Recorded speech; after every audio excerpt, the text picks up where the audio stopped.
Atlantic, who last year, Tom Herman's first year as the head coach, they went 4-8 overall and 3-5 in the American, finished tied at 8th in the conference. And Coach, it's great to have you here. Thanks for starting off the day with us. Glad to see you. Thanks for having me. Yeah, this is great. For you, I know so much has been talked about finding the right players that not just fit your system, but your culture. In year two, how has that reality sort of lived up to what you envisioned for this program? It's been great. My phone has rang a lot less this off season, which is a good thing, as most head coaches know. Very workmanlike attitude. We changed. I think our roster is a 46% turnover. So pretty much half of our roster didn't even play football for FAU last year. And so most of those guys came in the spring and were phenomenal. And to your point, last year, you know, we were 1-5 last year's team in one-score games. And so we had the talent requisite to be in those one-score games on the road at Illinois. Number one defense in the Big Ten is a 6-point game in the fourth quarter. Just not enough to get us quite over the hump. And the same with our culture. You know, we had a good enough culture to overcome a lot of those talent deficiencies to get us in those games, just not quite enough to get over the top. So we feel like we've improved the talent, we've improved the culture, and really, except I feel a lot like I did headed into year two at our previous stop. Well, you talk about some of the changes last year in the quarterback room. You dealt with some injuries. Yeah. A little different this year. Cam Fancher comes in from Marshall. You got Tariq Starks that's already been there. Just talk us through where the quarterbacks are at right now, what this fall is going to look like as they enter into the camp. Well, as you know, if you have a quarterback, you have a chance. If you don't, you don't. And unfortunately, we got dinged up last year, and we were down to we weren't very productive at that position, and we feel great going. Tariq Starks, if there was a regret last year, was probably not playing him earlier, maybe instead of the last game, maybe giving him a couple more games. But we were so close to being in that conference race that we didn't want to upset the apple cart. But Tariq has had a great offseason. Cam has assimilated himself really, really well. You can tell the guy started a bunch of games and has that experience. So we're going to be more talented. Now, up front on the offensive line, again, more talented, but not near the experience. So on that side of the ball, that's where my eyes are going to be in the fall.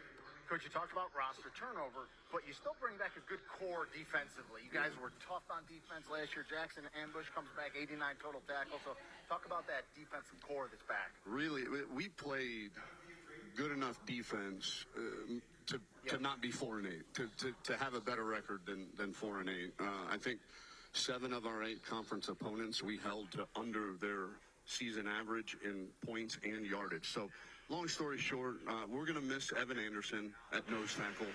He's a great player, going to play in the NFL. We don't have quite the one-man show that Evan was, but we feel like we can replace some of his productivity there up front. But again, really excited about what's coming back. Jackson Ambush, Jaden Williams in the secondary. The list goes on and on. I know I'm going to forget a bunch if I start naming them. So, but really excited about the defense and looking forward to seeing how we do interiorly with Evan gone, and then trying to get a little more pressure on the quarterback. Speaking of defense, Coach, and just the instilling toughness piece that is such a big part of what you do and all your stops, really. What does that look like in fall camp? What are you looking for? How do you measure sort of the growth that you see from the spring to the fall with your guys? Yeah, the only way I know how to get good at doing things is do them. And how do you get good at tackling? You go tackle people. How do you get good at breaking tackles? You break tackles, you know. And so we tackle a lot in fall camp. We're very measured, you know, with I'm how literally and when working we do right that and the prep leading into the first game. So it'll be very, very physical early in camp, and then the physical demands will die down a little bit, and then the mental aspect will kick up a little bit. But at the end of the day, as much as this game has changed over my time as a coach, it's still about moving another human being where he doesn't want to go against his will. And at the end, and so it's still a tough game won by tough people. LeJontay Wester was obviously a big piece of last year's offense, has moved on. That skill group, and there's some new faces, some guys that have also come in there. Just what does that look like? Who do you expect to step up as we enter into fall camp? Yeah, we've had, 2 out of the last 3 years I've been a head coach, we've had the leading receiver in the country.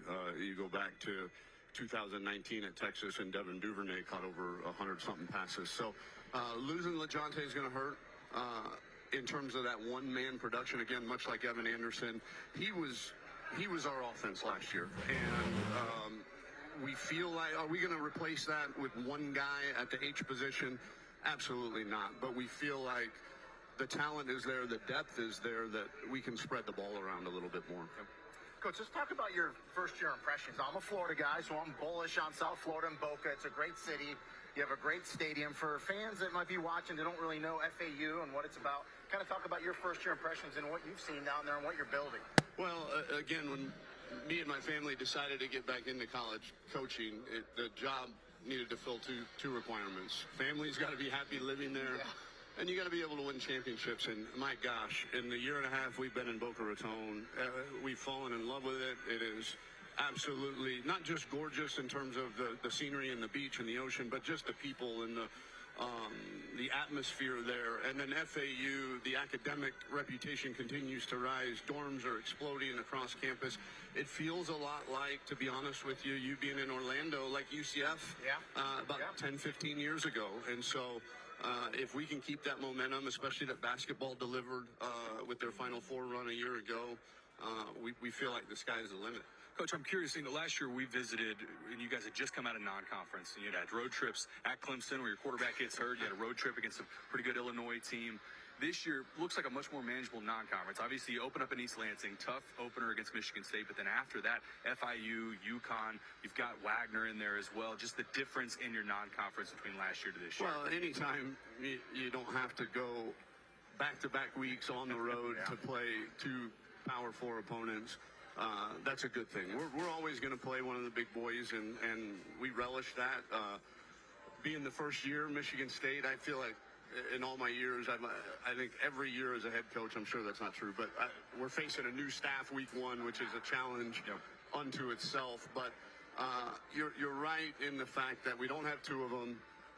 We've got FIU at home, but we've got to go to Scores, Connecticut, which is a tough trip. So definitely more manageable, but hopefully, we can hit our stride early. Well, speaking of early, Coach, you get a conference game week 2 against Army, the new member in this conference. What are your expectations and just overall Army coming into the American, what they do for this conference really as a whole? Yeah, super excited about it. I think, Mike Oresco in his 10 years as the leader of this conference, and now Tim Pernetti taking over the helm, it's in great hands, as evidenced by us 6 coming in last year from Conference USA, as well as now Army. So now we have 2 service academies in the conference. So it's a fantastic plan, executed really well, and you can tell the leadership in our conference throughout this ridiculously ever-changing landscape has really positioned the American to be the leader amongst similar conferences. Coach, with the expansion of the college football playoff, when you're going recruiting now, how is that part of the pitch now that, look, you've got an opportunity right now to get into the 12-team expanded college football playoff? Absolutely. I don't, as long as the money is equal now, we signed Ed Oliver at Houston, a 5-star. I don't know that happens anymore, because I don't know that a team in the American is going to be able to pay what the other schools that were recruiting Ed would have been able to offer. And so, but what we can offer is if the money is equal or close to, you say, okay, you're going to play football less than 2 miles from the Atlantic Ocean. You're going to get a great degree. You're going to get developed and trained by one of the greatest staffs in the country with national championships and so on and so forth. And now you win the conference, you're going to the playoffs. And we're going to have just as good a shot as anybody in this conference. Probably much more than those teams in the Midwest that claim to be in whatever power they claim to be in. They're not winning their conference ever. And so they're not going to the playoffs. So we're excited about being able to tell our guys, tell us why not now. Tell us why not. Do you want to compete for championships? We can do it. Coach, you're the only coach that we'll talk to today that has hoisted that American Football Championship trophy. You did it right out of the gates, year one at Houston. What does it take when it all comes down to it to win and have success in this league? I know it's a much different league than when... Well, it is, but it isn't. You know, it's got such parity. Everybody has very similar players. I think it's going to be about culture. It's going to be about scheme. It's going to be about staying healthy, because in today's transfer every 6 months climate, it's very difficult to keep old depth on your roster. If I'm a junior or senior and I'm a second stringer or third stringer, I'm finding a place where I can play nowadays. So your depth is going to be freshmen and sophomores. So if you have solid depth, can sustain the injuries that come along without a drop-off in production, and then just show up every week, you're going to have right around the same kind of players that everybody else has on a week-in, week-out basis. Coach, we appreciate you taking the time to join us today. Really looking forward to seeing what you can do here in year two, and we appreciate it. Now we turn our attention to the Florida Atlantic Owls schedule. As Coach Herman mentioned, they'll be starting